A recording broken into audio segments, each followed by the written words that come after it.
Welcome back, students. In a previous class, we have seen how to construct the Smith chart.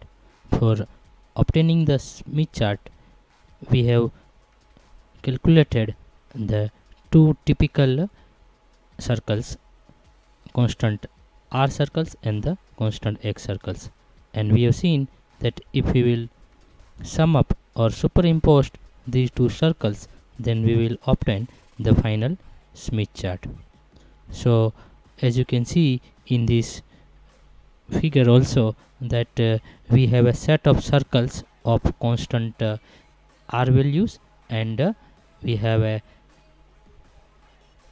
typical constant X circle values. Here you can see the some set of the R circles are on a horizontal axis and the values are from 0 to infinite. Same way we have also the set of the X circles which are lying on the vertical axis and these values are also varies from minus infinite to plus infinite. So if we will superimpose these two R circles and X circles, then we will finally obtain the Smith chart, standard Smith chart. In this figure, you can see there are many circles lying on a reflection plane. Here, each circle is marked up with its correspondence either resistance value or the reactance value. Here these circles, I can say it is nothing but the resistance circles, while these red color partial circles are nothing but the reactance circles. And here I have sum up both the circles, so finally I got the complete standard Smith chart. So here the R equal to 0 circle is the outermost unit circle which is having a reflection coefficient magnitude equal to 1, while we have also seen that this point, rightmost corner point, is considered as a R equal to infinite and X equal to infinite point. So this way we have a final standard Smith chart with the different values of the normalized resistance and its reactance.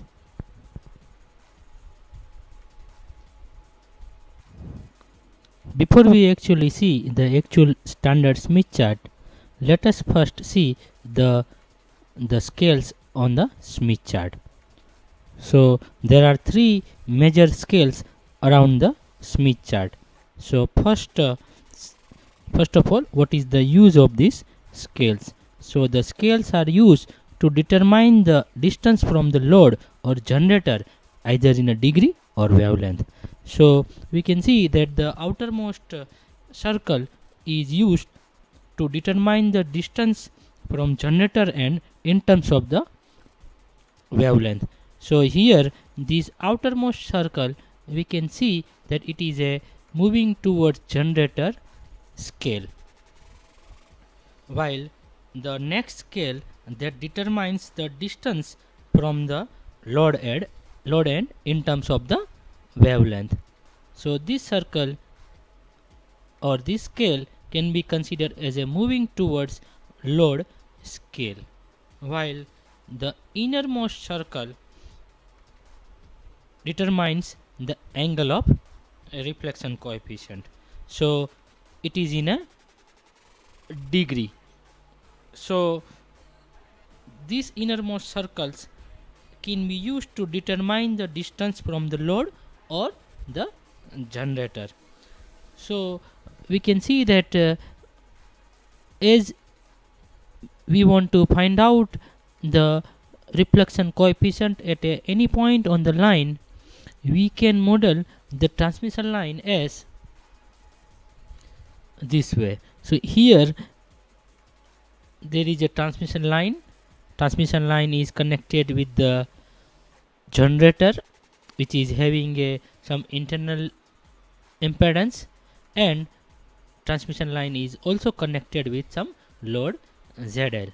So our objective can be to find out the at any point on the line the reflection coefficient. So for that we either have to move from load end to the source side or generator side, or we may also have to move from generator point to the load side. So for these both the cases, either we have to use the moving towards load scale, or we have to use the moving towards generator scale. So whenever our objective is to find out the distance from the load, we can use the MTG scale, so which is nothing but the moving towards generator scale. And whenever our objective is to find out the distance from the load from the generator end, we can find out the moving towards the load scale. So this way, for determining the distance from either load end or generator end, we can use these two scales. For solving the transmission line problems, we also have to note down some important points about the Smith chart.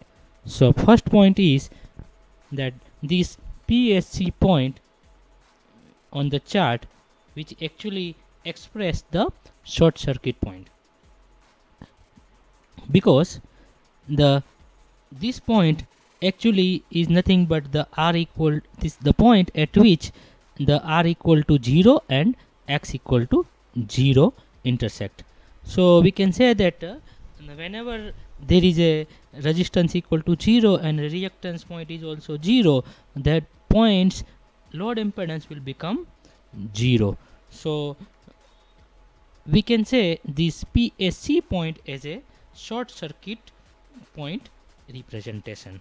Same way, this point I can express as POC. It means it is the point which actually represent the open circuit point. So at this point the R equal to infinite and the X equal to infinite circles meets. So it means the load impedance at this point will become also infinite. So this point, which is nothing but the rightmost point on a Smith chart, will be considered as the open circuit point. So this way we have two very important points on the Smith chart. One is called the short circuit representation point PSC, which is on the leftmost side on a Smith chart, while POC means open circuit point, which is lies on the rightmost side of the Smith chart. Same way, you can see that we have divided the full circles either in terms of the degree or either in terms of the lambda. So what does it actually indicates? That the full circle is actually represent the lambda by 2 line. So we can say that here the maximum value of this scale is having either from 0 to maximum 0.38, so it may be 0.5 here. So in terms of the wavelength, we have a one circle on a Smith chart actually represent the lambda by 2 line. So this is also very important point which need to be take care. So each circle will be considered as a lambda by 2 line, and half circle will be considered as a quarter wavelength line, which is nothing but the 0.25 lambda line. So here you can see that both the moving towards generator and moving towards load scales 0.25 point cross. So this is also one of the important point. Next point that you need to take care is the movement. So as I mentioned that either you have to move towards generator or you may have to move towards load. So clockwise movement will be nothing but the towards generator movement, while anti-clockwise movement will be nothing but the moving towards the load side scale. So this point also you need to take care. Next point is that you may also have to find out sometime on a transmission line problem that what is the maximum voltage value, so Vmax. So Vmax actually occurs where actually the Z in maximum occurs. So I can say that on a line at point at which the impedance value become maximum, at that point we will get the V maximum value. So here you can see that in our case this rightmost side which actually express the R equal to infinite and X equal to infinite point.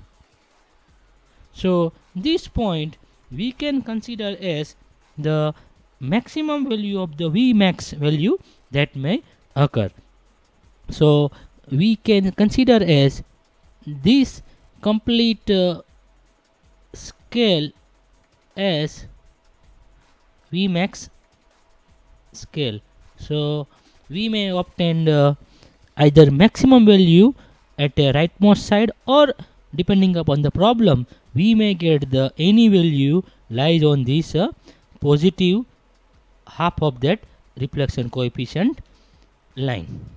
Same way, suppose if we have to find out the V minimum, then V minimum is located at the point at which the Z minimum on the chart. So as we know that this point we have seen that it is nothing but R equal to 0 and X equal to 0 point. So this point we can consider as a V minimum point. So I can say that this line can be expressed as the V minimum line. So depending upon the problem we may get any value over this range. So this way we can calculate the voltage maximum or a voltage minimum at any point on the line. We have also seen that here the Vmax and V minimums are in terms of the degrees. They both are apart from 180 degree. So please take care that this Vmax and V minimum are apart from 180 degree, or in terms of the lambda it is lambda by 4. So this point is also very important. The next point that we need to take care is that here we have used the impedance and we have converted into the reflection plane, but sometimes in the problem you may have a admittance also. So for that case we may also have to obtain the admittance chart, but at this moment we are not giving you in-depth details about the admittance chart, but whenever it is required, once again I will recap that admittance chart also. So as we have seen that the one complete circle represent the lambda by 2 line. It means lambda by 2 line is equal to 360 degree. So 1 lambda we can consider as 360 into 2. So it actually express the 720 degree. So finally we can say 1 lambda equal to 720. Finally we have a magic black box, which is nothing but the Smith chart.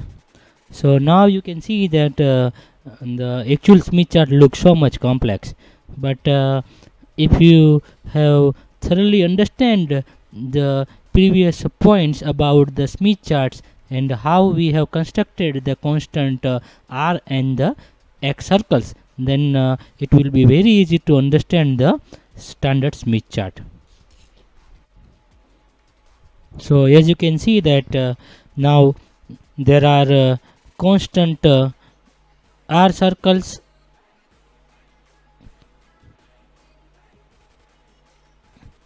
we have for example here this r equal to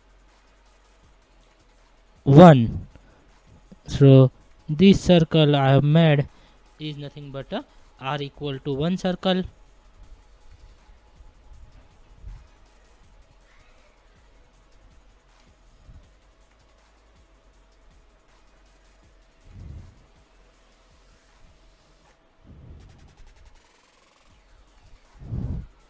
Same way, for example, you can see that here constant r equal to 2 circle.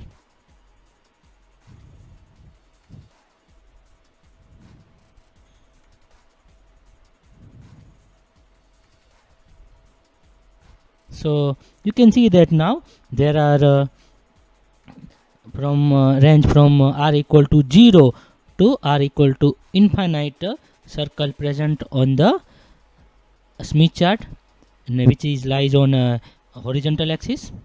Now same way the reactance circles, so you can see that the partial reactance circles, for example x equal to 1, so this partial circle I can consider as x equal to 1 circle. Same way I can note down this one as a x equal to -1 circle.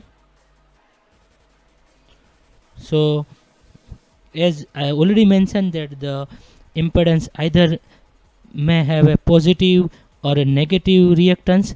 So if the impedance is having a positive reactance, then upper half part of the Smith chart is considered as, and it will be used, and if the reactance value is negative, then we will use the lower half part of the Smith chart, and we can also have the idea that if any impedance which is having a r plus jx, it will be considered as a inductive reactance part. So we will consider that this upper part of the Smith chart will be considered as the inductive reactance components, while the lower half will be considered as a r minus jx, so it will be considered as a capacitive reactance component section. So if we have to map any positive reactance or inductive reactance, then we may have to map over the upper half of the Smith chart side, while if we have to map any negative reactance or a capacitive reactance, then we will use the lower part of the Smith chart. Same way we can see that in our Smith chart scale sections I have explained we have a major 3 scales. So here also there are wavelengths towards generator scale, which is nothing but which is outermost scale, while we have also seen the next scale, which is nothing but the moving towards load scale, which is moving in an anti-clockwise direction, and innermost scale is nothing but the angle of reflection scale, which is generally in a degree. So here you can see that this innermost circle is nothing but the angle of reflection scale, where degrees are either 0 or 90, or you may have a minus 90 or plus or minus 180, as I have mentioned in a previous part. So this way you can see that the Smith chart, actual standard Smith chart, will be used to solve any transmission line problems. So we will see in our next part the application of the Smith charts